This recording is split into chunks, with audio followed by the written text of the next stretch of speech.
What do you get when you cross all the least desirable traits mankind can have into one person? A politician. That's who. That's right, ladies and gentlemen. On this episode, we will be talking about the wonderful HBO comedy, Veep. And all the humor, all the jokes that come along with it. And of course, now that it has, and did actually a really long time ago come to an end, I do want to talk about today because I literally just last night saw the end of this wonderful show. It's a show that I've laughed at for many years when the seasons have been coming out. I think I probably started watching like around season 6, season 5, and then kind of just now I finally just put my pedal to the metal and was able to finish it over the last couple of nights.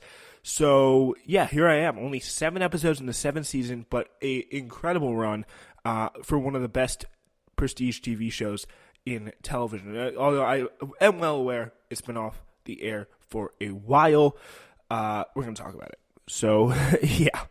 I guess we could kind of start on the surface level by kind of talking about the best part, I think the most openly appealing and most openly attractive part of the show, like the surface level appeal of it, is obviously the humor. There's obviously a lot of great humor in it. There's a lot of jokes, and very rarely, actually, do they come off unforced. And it's guaranteed for at least 30 minutes, you're 4 or 5 good laughs.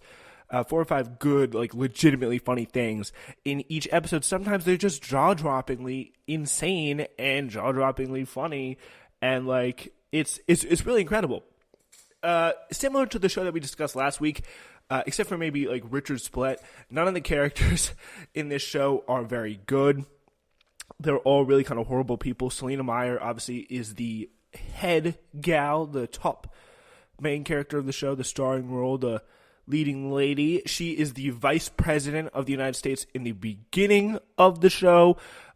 She then, through kind of a comedy of errors, including the president getting sick and deciding to not run for a second term, and then resign, or sorry, the president's wife getting sick, and then the president decides to not seek re-election, to go like help his wife or whatever. Like, what male president would ever do that? Like, come on. He then decides to resign, and then Selena becomes president in just one of the more epic scenes. I think one of the probably best regarded scenes in the history of the show. Like, there's just been a series of embarrassing gaffes, and then they find out that Hughes is going to resign, and probably, again, this is probably one of the most highly regarded scenes in the show.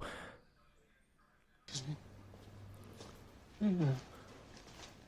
This, of course, starts with Gary, who's another one of the characters that I should introduce. Gary is probably Selena Meyer's, like, closest, like, not, like, almost in love with Selena Meyer, I'd say, but almost kind of a weird, just slavish devotion and admiration for someone who is just so clearly and just upfront awful, upfront just disgusting, like, vacuous, no spirit, no principles, no beliefs, no guiding light in their brain person. Like, but somehow Gary is, of course, the bagman, the assistant, like the pretty much the personal servant, I guess you could say, of Selena. And then he just comes in to kind of go see Selena in the bathroom at this some campaign event.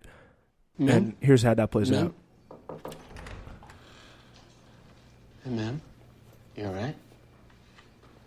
Yeah. Gary? Yeah. I'm going to be president. Of course you are. I mean, there's always hope, man. We've got plenty of hope in this world. No. I mean, POTUS is going to resign. And I'm about to become president of America.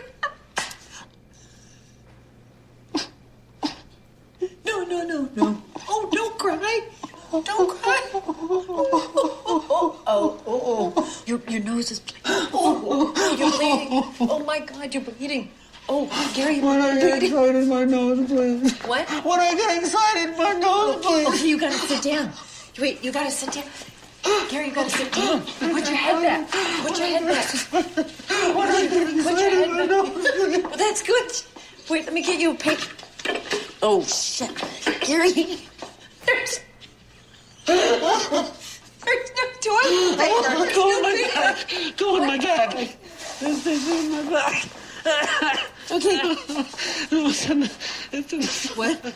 It's Where in is the, it? It's in the outer. It's in the outer pocket. It's in the outer pocket. What is this one? Oh, shit, that looks bad through here. Shoot, the case is up. Shove this up there. That'll do the trick. Why is there a bicycle? Gary, seriously? What? Oh my God, it looks so disgusting. Bicycles. Oh, I got it. Here, I got it. I got it. Here, shove these in. Shove these in.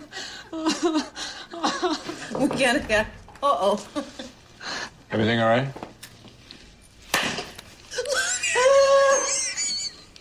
Great. I need to go. And that third voice is another voice that you will come to see. It's a late season hire under the Selena Meyer campaign department, Ken Davidson, who's also a big player. He's kind of like the ice cold numbers guy who's very much analytical and very lacking in soul. You have Ben Cafferty, who's kind of the opposite, very much a flamboyant guy, lacking in the numbers, lacking a little bit on kind of this cold hard logic side of things. But of course, seemed to be a lot more competent when he wasn't working with Selena Meyer. Everyone somehow gets pulled into a pit of incompetence when they work for this woman. It's insane. So pretty much to give you an idea of the show. So, yeah. So Meyer campaigns for, pretty much it starts, Meyer campaigns for a party's nomination in 2012 as the front runner. But ultimately loses the nomination to Stuart Hughes. Meyer subsequently joins the Hughes ticket as his running mate and is elected vice president. Her staff, let's just get the key staff here, upon whom Meyer is totally reliant, includes Chief of Staff Amy Bruckheimer, who's kind of just a kind of deeply deranged. I think the quote from Sue about Amy is just perfect. And she's like, she's struggling to deal with her. So this is what Stu, who's pretty much like the scheduling woman, says to her friend. She's a workaholic. Works frantically to avoid dealing with her weird mix of lack of self-worth and narcissism. I really like her. Take a flare gun. Yeah, so that's how Sue describes Amy Bruckheimer. But she's the Chief of Staff, Director of Communications, Mike McClintock, who's deeply incompetent. Deputy Director of Communications, Dan Egan. Of course, we already talked about the body man, Gary, and Personal Secretary, Sue Wilson. One of the best. Later additions, of course, include the White House Chief of Staff, Kevin Dunn, played by Kevin Dunn, Ben Cafferty, and political strategist Kent Davidson. Jonah Ryan, one of the classic characters on the show, one of the best characters on the show, initially is a White House liaison to the Vice President's office, and later a New Hampshire congressman. He also features pretty prominently and runs on kind of being one of the most blatantly stupid man-child people ever in existence. Kind of like almost you can kind of tell in the later seasons it's just basically fashioned off of Trump. But before that, they really did kind of create that Trumpian character but you can kind of tell, they created the Trumpian character before Trump was in politics, but you could tell the writing in the later seasons was definitely influenced by Trump, just based on some of the things that he said, the way that he was referred to by some people. Like, you couldn't help thinking of the way people talk of Trump. So that is a big part of it. Yeah, this show actually went off the air just over a year ago, so it still is relatively fresh. And I think the way that it went off the air is kind of the perfect encapsulation of everything. Of course, the final episode, Season 7, Episode 7, is a part of it's kind of a perfect encapsulation of the whole show. Obviously, does bear the So yeah, this is the whole campaign. This really kind of the culmination of her whole efforts, because she has done really, and of course you have to watch the show, I'm not going to really go in and explain the whole thing, but she really does do several end runs around trying to get in the office. Like, one of them includes running against running for the Democratic nomination, winning, or not the nomination. There, of course, there are no parties in the show, but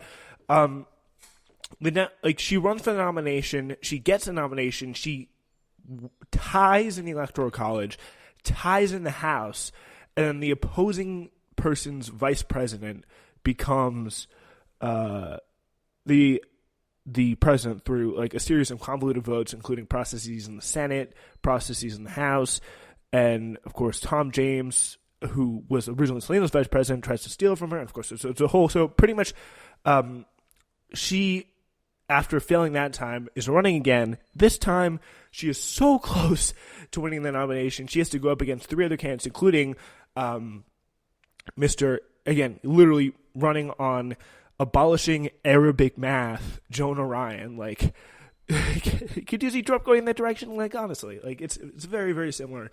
The kind of stereotypical Christian conservative Buddy Calhoun of, I believe, Nevada, and the kind of Kamala Harris type, I guess I would say, whose name was like Kimmy or something like that.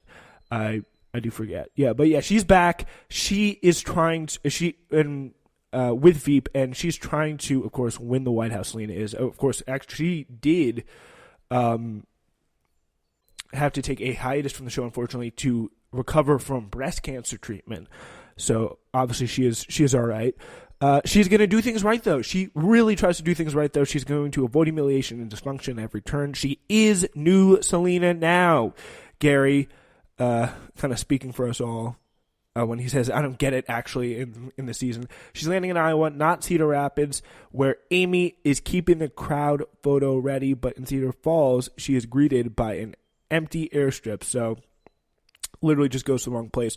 One of the questions that I do kind of interestingly grapple with the whole season is, why does Selena want to be president? Like, what is the force that is driving her forward on this big quest for power? Like, it's very clear that she wants to be there. Like, she desperately wants to be there, but nobody really knows why. So, yeah, the show is designed to avoid revealing her political persuasion, so it's tricky to get a feel for her stance on any political issue. Like, everyone else kind of has their political lane, but the whole point of Selena is that she doesn't really have a political lane. Like, everyone else is kind of a stereotypical politician. Like, you could put them into some role, you could kind of compare them to a standard politician or standard political figure, even in the news, but not Selena. Generally speaking, her stance is whatever is most expedient to Selena at this particular moment, subject to change literally at any time. So, while she's obviously an ambition monster, it seems like the soul is climbing, could be more swiftly rewarded in the private sector. So, the question is, why does Selena aspire to the presidency? Well, would it shock you to know that Selena doesn't really know either? She does not know. She just knows that she wants power. She knows she wants to pursue something, and that is what it is. And that is kind of the deep kind of core of it, and really Armando Iannucci, David Mandel, the kind of head brains behind this show, what they do such a good job of is really kind of covering up that deep soullessness that runs through the heart of the campaign with a bunch of like funniness, like the insults, the laughs, the witty banter, the dialogue is on another level in the show, and that kind of humor makes you in some way feel some sort of admiration or appreciation for these characters, rooting for some of them, feeling some sort of bond to some of them. But you have to remember in the end, they're deeply incompetent, bumbling people who also have very kind of evil, sinister, just vacuous, self-serving goals and desires. So that is a weird part of the show, and kind of a pretty good portrayal of, I think, our political system. So, yeah, she kind of Selena spends the whole episode asking her lackeys for the answer to this final episode, this central question. Amy would take the Oval so she could nuke the whole country. Gary would win, so just so he could give it to Selena, and ultimately winds up finding a useful credo from a local working guy whose services she has no intention of paying for. The closest we get to an honest answer, a kind of egomaniacal word vomit dictated to Gary, is that she believes she's paid her dues and blazed all the trails and dumped on the glass ceiling, and she feels entitled to the presidency. I feel like Selena is the victim of some version of a Get Out experiment but there's a rich, tall white man trapped inside her petite body, begging